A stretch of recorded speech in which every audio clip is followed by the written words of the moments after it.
Do you have problems forming your own opinions? Do you want to know what your top content creator thinks? Well, that's probably not me, but I'm going to tell you what I think anyways. So, the new update's been revealed for PoE2, Dawn of the Hunt. Starting up first, obviously the Huntress is being released, and let me tell you, the Huntress is going to be your favorite class, unless you like things that are boring. Because the Huntress is probably the best feeling class. I mean, it's kind of close with Monk, but in like early access, no, not early, or like the early alpha, before the game was public at all, like when I played it at ExileCon a few years ago, Huntress felt by far the best. It felt miles ahead, more fun to play than every other class in the game at the time. Granted, this is like talking in like early Act 2 or 3 gameplay, but still, it just felt way more fluid than everything else.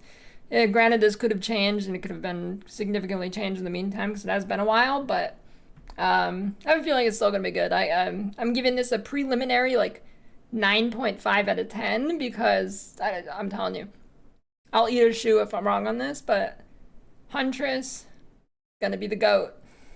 Now, Huntress is gonna come with two ascendancies, Ritualist and Amazon.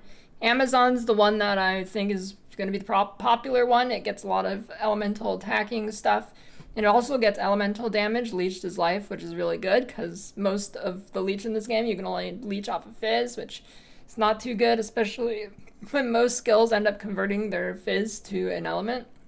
So that should be pretty good.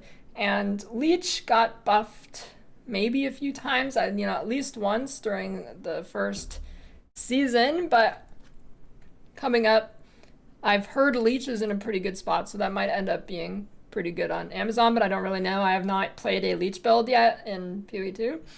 And then Ritualist is the it's gonna be the more niche ascendancy, I think. Unless something OP comes out with it, but it's like got some bleed stuff, and I think it's more fizz based, but I think Amazon's the definite winner here. Psst, psst, hey. Probably wondering where you are. Well, I'm not going to tell you until you start working on your boot.dev course on back-end web development from start to finish in Python, Go, and SQL. In this place, you'll never be bored, so you'll actually reach your goals. Lucky for you, you can stay here forever. You want to leave? Too bad. Boots the AI wizard bear here is going to guard the exit. I mean, here to help you on each lesson if you get stuck. He will be interrogating you. I mean, asking you answers with the Socratic method to deepen your understanding and guide you instead of just giving you the answer. Programmers often have the option to work remotely or from home, or in this place. On top of that, programmers also have great earning potential according to Stack Overflow. The median salary for back-end developers in the US in 2023 was over $100,000. But it's not a get-rich-quick scheme. It's going to take some time going in depth with writing a lot of code and building real projects. Go to boot.dev and try out the courses for free. And then use my code DSLily to get 25% off your entire first year if you choose the annual plan. The new Huntress skills with all 20 of them, they're not linked to Huntress, right? I think GG's kind of botched this messaging for a lot of new players. A lot of new players get confused about this, but the skills are just like spear skills, right? So it'll be on spear.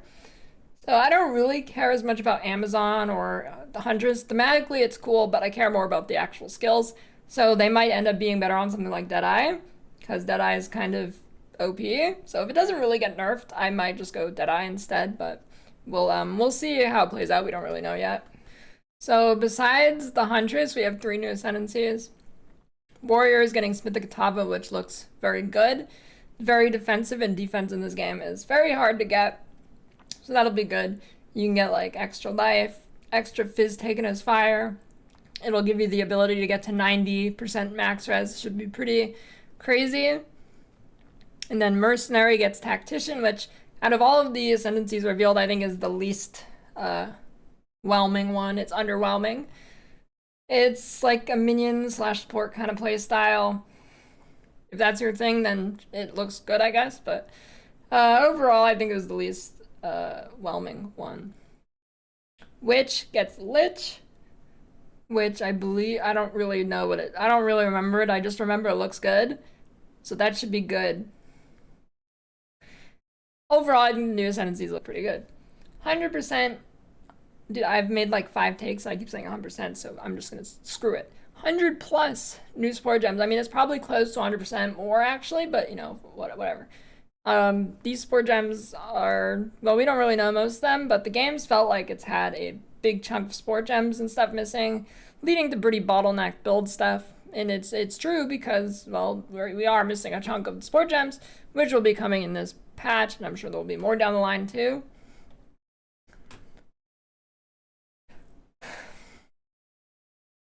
There's going to be 100 plus new uniques, and I think they said a lot of them are going to be targeting like endgame stuff, which is also good because the majority of the uniques in PoE2 are like trash. Like I think like 75% plus of them are garbage, and people say that's the same case of PoE1, but it's really not the same at all. Consort the graph. They're adding Raised Spectre, which I also hoped was in the game at launch, but it didn't make it. And I'm sure a lot of people did too. I think it has a really good potential here. There's a lot of cool monsters in the game, so Spectre should be pretty cool. Summon Roa. Yeah, I don't really see the use case of this. I mean, like it eliminates your movement penalty when you attack, but unless like this patch really changes how the game plays, I don't really see wasting 60 aura on it, like 60 of your spirit, unless you already have a ton of spirit for some reason. Yeah, not too sure. And it's a hot take, but I think a regular mount would actually be good in the game. It kind of lets you get through the gigantic zones better. I mean, they could just reduce the size of the zones too, but I see the benefit of having big zones, especially if they are full of stuff. Jonathan talked about that a little bit in the Q&A after the reveal. But I don't know. I mean, there is something like satisfying about going through a giant zone. Like with a mount. I don't know. I mean, that's just going to be a personal thing. I'm down for the mount. They should just add normal mount. There's going to be new map mechanics. We got wisps, and they're basically tormented spirits like in PoE1. And if you don't know what that is, they basically fly around and then they'll go inside of a rare monster and buff it, and also buff the loot it drops. Honestly, I don't really know how I feel about these. They look slow. I mean, I guess if the gameplay does trend slower this patch because of like nerfs and whatnot, it might feel okay, but I don't know. Kind of like following a thing doesn't seem great to me. Rogue Exiles are being added. These look pretty cool actually, and they'll have like uniques equipped, and when you kill them, they'll actually drop the uniques that they're using. It's a pretty cool concept, and I think they said that theoretically they could have like a full set of uniques, but it's probably not going to happen. It's not like hard limited, it's like soft limited by having an extremely low percent, right? But that could be pretty cool. I imagine they're going to be really dangerous, so that might be rough and hardcore. And then there is going to be new maps with different objectives, like the Calandra map, there's like an Essence map, there's some other stuff. There's like another new mechanic that's like cleansing corruption. It'll be like a sort of influence on your atlas, and then you'll see it in the zone. They have to go and clear it out, and this will drop fracturing orbs, which are actually really big.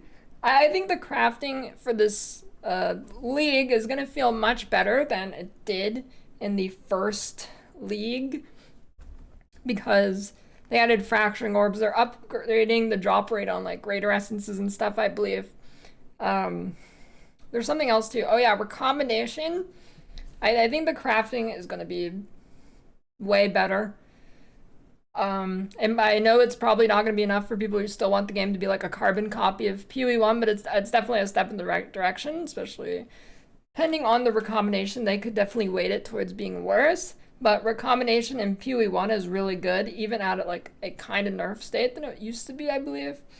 So depending on how that is, I think it actually fits a lot better into PoE2. Because in PoE1, what ends up happening is you use 5,000 alteration orbs, which completely rerolls a magic item. Don't really have that luxury in PoE2, so you're going to be using it more the way I think it was intended to be used, where you just get like 2 items that are pretty mediocre and you slam them together, trying to get a really good thing. In that form, it is one of my favorite crafting options. I think it's pretty cool. And then the fracturing orb, if you don't know what that is, you use it on an item with at least 4 modifiers and it locks one in place and it cannot be changed whatsoever.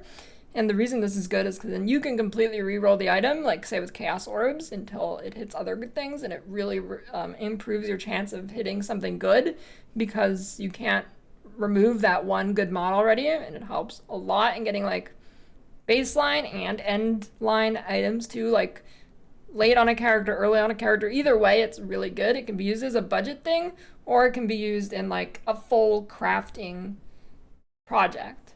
They're adding some unique strong boxes, which is like, okay, I guess.